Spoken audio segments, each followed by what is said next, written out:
Watch me dump this loser right here, right now. She laughed into her phone, tilting it toward me so her 100,000 Instagram followers could see my face. My stomach twisted. I could hear the little notification dings of her live chat exploding with laughing emojis.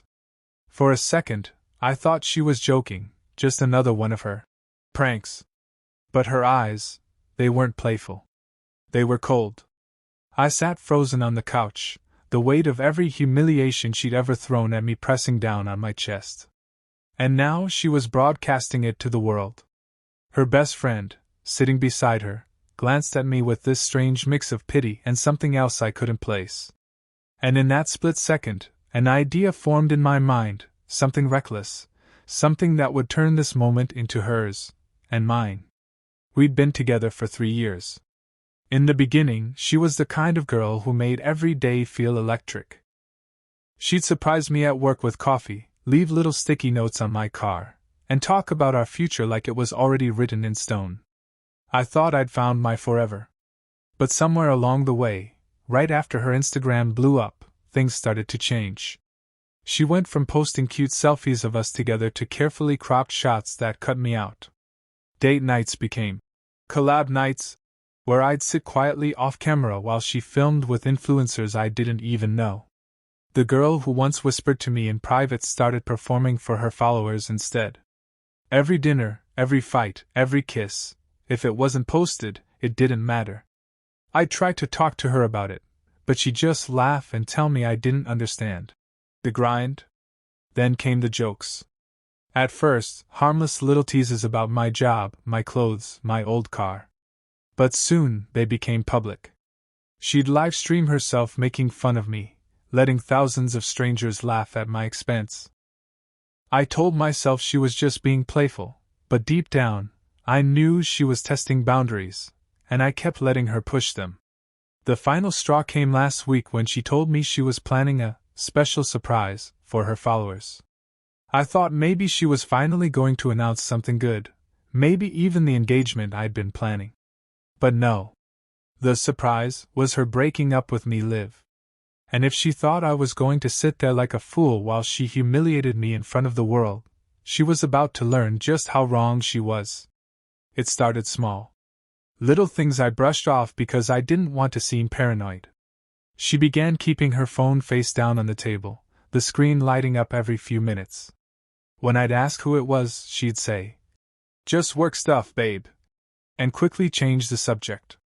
She'd start taking long, content meetings that ran late into the night, always coming home smelling faintly of someone else's cologne.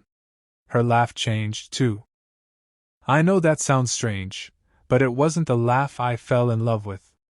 It was sharper, louder, like she was trying too hard to impress someone. And she'd use it a lot when texting, smiling at her phone in a way she hadn't smiled at me in months. There were new friends I'd never met. Guys who popped up in her stories, half cropped out of frame, their voices in the background. I'd point it out, and she'd just roll her eyes, telling me I was overthinking everything. The intimacy faded. Date nights were replaced with brand events. Conversations became shorter, clipped. She'd sit right next to me on the couch but feel a mile away. At first, I told myself it was the stress of her growing online presence. Maybe she was just overwhelmed. I wanted to believe that. I wanted to be supportive. But deep down, a knot of anxiety kept growing in my chest. One night, I caught a glimpse of her phone screen while she was in the kitchen. A message preview flashed. "Can't wait to see you without him around."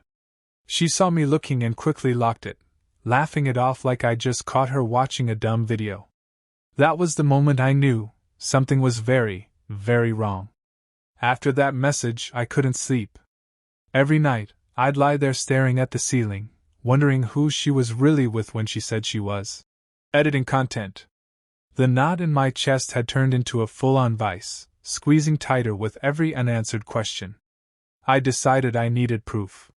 One night, while she was in the shower, I grabbed her phone. My hands were shaking so badly I almost dropped it.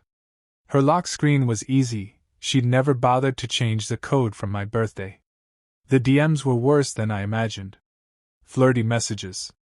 Late-night selfies. plans to finally be free after she dumped me. And then I saw the most recent chat. Her and some guy plotting to break up with me on Instagram lived to give the followers a show.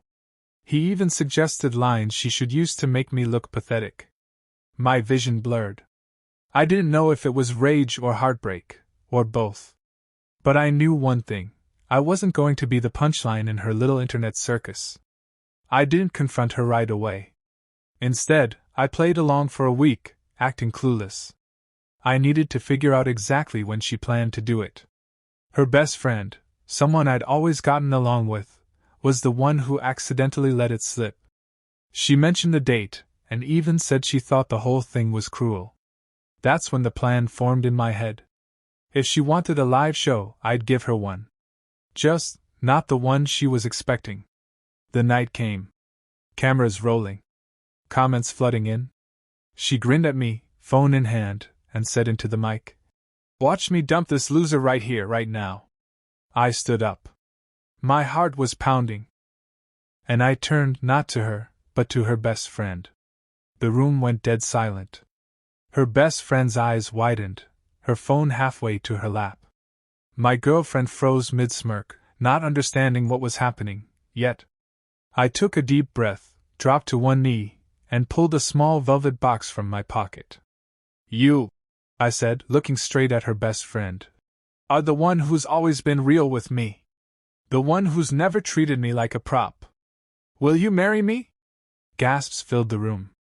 The live chat exploded, hearts, fire emojis, and a flood of "What is happening?" messages. Her best friend's jaw trembled, and then she nodded. "Yes." My girlfriend's voice finally broke through. Are you kidding me?" She shot up from the couch, her face red, her phone shaking in her hand. "This isn't funny, you're embarrassing me in front of everyone." I stood, sliding the ring onto her best friend's finger. I turned to my now ex-girlfriend, my voice calm but sharp enough to cut through the chaos. "No. You did that all by yourself. I just made sure the audience got the ending they deserved." Her live viewers jumped from 100K to over 200K in seconds. The comment section turned on her, calling her a manipulator, a fake, a user. She tried to defend herself, screaming into the phone, but it only made things worse. Her best friend took my hand. I didn't look back as we walked out the door, the sound of her shouting fading behind us. Outside, the cool night air hit my face like a wave of freedom. For the first time in months, I wasn't the loser in her story. I was the guy who flipped the script, live, for the whole world to see. In the days after, the clip went everywhere. TikTok, Twitter, even YouTube compilations of best breakup karma moments. Strangers congratulated me, calling it legendary. But behind the noise, there was a strange calm inside me. I realized I'd spent too long letting someone else control the narrative of my life. I'd allowed her to chip away at my dignity piece by piece, all because I didn't want to lose her. But sometimes, the thing you're afraid to lose is exactly what's holding you back. Her follower count plummeted. Brands dropped her. And every time she tried to explain, the internet reminded her of that night. I didn't gloat, I didn't need to. The truth had already done the work for me. As for her best friend, we didn't rush into anything. That proposal wasn't about skipping into a fairy tale romance. It was about standing up for myself in the most poetic way possible. She and I still talk, and whatever happens between us, I know it will be built on respect, not likes and views. If there's one thing I've learned, it's this. When someone treats you like a character in their show, you have two choices: play along, or take the pen and write your own ending. That night I wrote mine. And it felt damn good.